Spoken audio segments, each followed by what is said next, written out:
and Random Scary Story on Reddit, Part 1. I was a psychiatric nurse. I worked in an inpatient mental health facility. One of our patients was mute. He couldn't talk, or maybe he didn't want to talk, and we didn't know why. I was told he grew up in the South and joined the army when he was 19, but one night he disappeared. He was declared a deserter, and eventually he was declared missing and dead. 10 years later, a 7-foot-tall man walked into my hospital's emergency room and told the receptionist, "My name is Marion Duchesne," not his real name, "and I've been dead for 10 years. Those were the last words he said.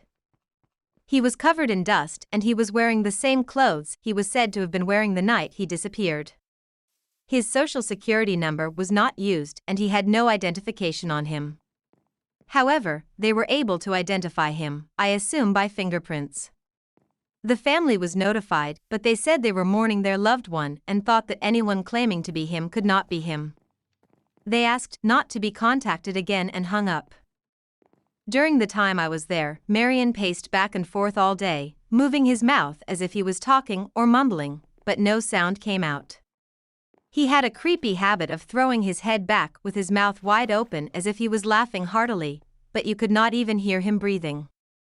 If I spoke to him, he seemed to listen, occasionally throwing his head back in a way that mimicked his laughter.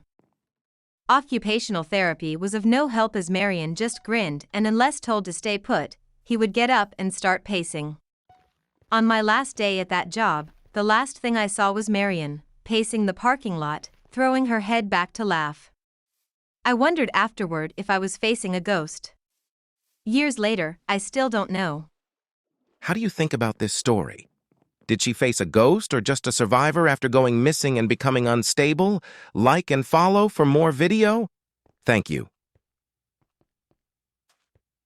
3.